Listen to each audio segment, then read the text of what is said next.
Mornay Stain starts for the Bulls, and we see an immaculate display from the tee, but it's not from him. My name's Mark, let's talk rugby.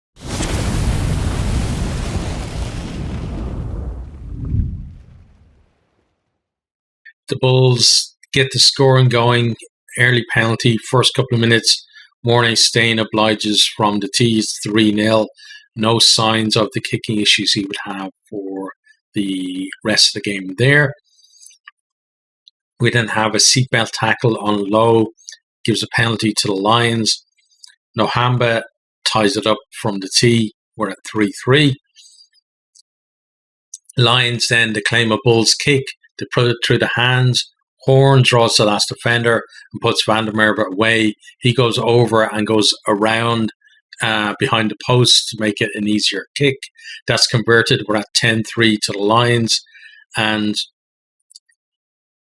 like they did really well there. Like as soon as they set up the ruck from the kick, they just spread the ball and found a space and really exploited it. Nohamba then extends our lead from the tee, another penalty to them, 13-3. And after that, then we have a tip tackle from the Bulls on the edge of their own 22.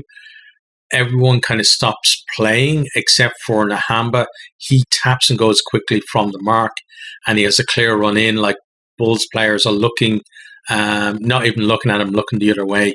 He scores under the post. He converts his own try, and it's 23. And you're thinking, like, what's going on? Like, how are the Bulls gonna even come back from this at this point? The Bulls really need something to spark them. And Creel does almost deliver that. He breaks through the middle, then gives a nice long pass over to Novuka, but he's forced into touch. Creel then makes another burst. We have a couple of quick rucks. Lowe is making sure that it's quick ball.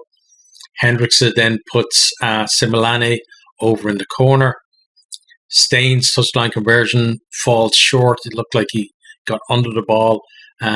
It's 20-8. Lions then, they win another penalty. Nohamba tries to kind of repeat his earlier trick by, going quickly, but it's not from the mark, so he's pulled back. But puts it down on the tee, strokes it over. We're at 23-8, and they really are just keeping that scoreboard ticking over and keeping the Bulls at arm's length at this stage. Bulls then, they run a kick back, and Kosi, he gives a one-handed offload to Papier, who was a clear run in, but then we have a Timo check, and that was actually a forward pass, so it's no try. Bulls then, they come back again, they get themselves 5 meters out. Stain puts a pinpoint crossfield kick in, and Kosi gets there first to score. The conversion is missed. It's 23-13, and that's how we ended the half. Bulls in the first half, they're making errors. The Lions are capitalizing on them, and you could see though that at the end of the half, the Bulls were beginning to click a little bit. Into the second half, then Bulls again, they get themselves into some good positions. They're trucking up with the forwards, but there's some good defense from the Lions. Is keeping them out, and then the Bulls knock on. Back come the Bulls again. They attack off a line out, but Novuka knocks this one on. They're trying to basically put him through a hole, but he kind of overran the pass a little bit.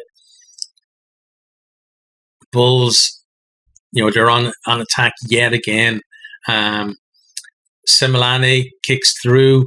Van der Merwe is there for the Lions. He's trying to just shepherd the ball to go into touch, but Novuka actually comes up behind him and wraps his leg around his body to kick the ball back in field. Similane gets to it first, and he scores the try. We have a long TMO check. They're checking, for offside, and determined that he wasn't ahead of the ball. So it was legitimate try. Really great skill there for Nobuka. If you watch, anything from this game, just watch that moment there. You probably see clips of it on Twitter or YouTube or wherever. It really was a great bit of skill. From there, then the conversion is missed again by Stain. So at 23-18, he's left a lot of points out there. In fairness to him, a lot of them were fairly difficult kicks, but I think a Mornay Stain on it would have got, at least one or two of those lines. Then at this stage, are finding it hard to make any ground against the Bulls. Grobler managed to get over the ball. He wins a penalty for the Bulls. They kick that up the line.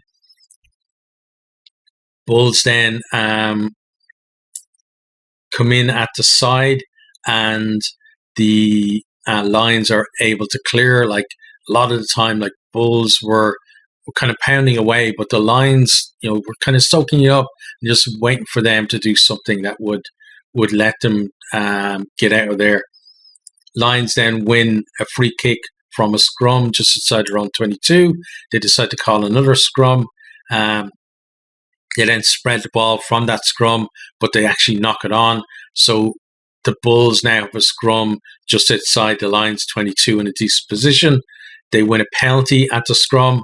They kick it into the corner, throw it to the back of the line out, set up the maul. The Lions can't stop them at all. They just got too much momentum. Grobler scores as the maul drives over. Stain does convert this one at 25-23.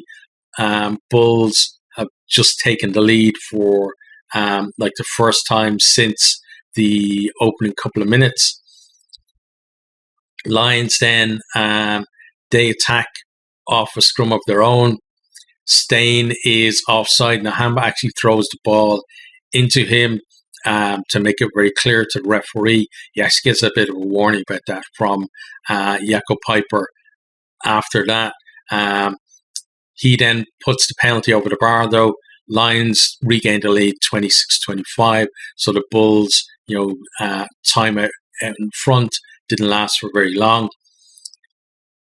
Lions then are holding on to the ball, and Creel gets pinged for tackling without the ball. Nahamba, again, he splits the post, and 29-25. And really, like the kicking, Lions defense, I feel, wastefulness from the Bulls, and Nahamba's kicking were probably the three of the main things that won them this game. Bulls, though, they come looking for the try that would win this for them.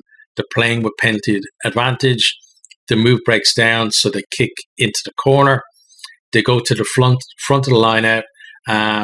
The Lions, though, have some really great maul defense, and they kind of drive through, make it unplayable. And then you're thinking the Bulls really are running out of time, but they're going to win this. We have a scrum. The Lions win a penalty from that scrum. Go up then for the line out. Dylan Smith taking out the lifter at the line out. Another penalty to the Lions. They kick into the 22. So the Bulls have basically gone from 5 meters out to back in their own 22 and not even having the ball. The Bulls do steal the line out, but they've got to go from their own line now if they're going to score. They try like a big up and under. It doesn't work out for them. They knock it on. The Lions get the ball. They come back. They set up a drop goal chance, but that goes wide of the post. Lions then get pinged for coming in at the side of a ruck, and it's one last chance for the Bulls. They kick it into the 22. They set up the maul. The maul is going forward. The backs are coming in. They're thinking, okay, they're gonna drive over now, but the Lions again manage to halt them just short of the line. Then they make the ball unplayable. That's full time. Whistle goes. Lions celebrate. The Bulls look dejected, but it's a fair win for the Lions, 29-25. Okay, so let's have a look at some of the stats from the game. So first of all, in attack, 4 tries to 2. So the Bulls got the bonus point for the tries and a losing bonus point as well. But the 2 tries for the Lions, especially those kicks from the hammer, were enough to deliver the win for them. Possession was 51-49. Clean breaks, 4 for the Bulls, 2 for the Lions. The Lions, their clean breaks, led to scores, whereas the Bulls, we had like the clean break from Creel in the first half where they couldn't, couple from him, I think, where they couldn't make anything of it. Defenders beaten 10 for the Bulls, 15 for the Lions, and then offloads 5 for the Bulls and 9 for the Lions. Like Lions played a lot more of the rugby in terms of like they certainly more about their attack than the Bulls. The Bulls were kind of very very telegraphed almost, like it was just big men running at you, and then they would now and again find space, whereas the Lions had a bit more to their running lines and stuff like that to be able to help them to beat more of those defenders. Onto the defense then. Territory was 58% for the Bulls, 42% for the Lions. It speaks a lot about the Bulls' wastefulness, that they had so much territory but still couldn't come up with the score that won it for them in the end.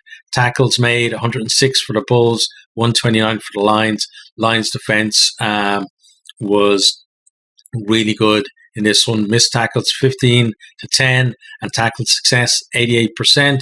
It's okay. It could be better, but the Lions won't really care about that after like this win. Turnovers 5 from the Bulls, and the Lions won 6. Onto the kicking then. You can just see there like just 2 kicks from the Bulls from Mornay Stain, even though they scored 4 tries and they had other opportunities as well. The Lions, on the other hand, those 7 kicks were vital in that win. Penalties conceded, 12 by the Bulls, 9 from the Lions.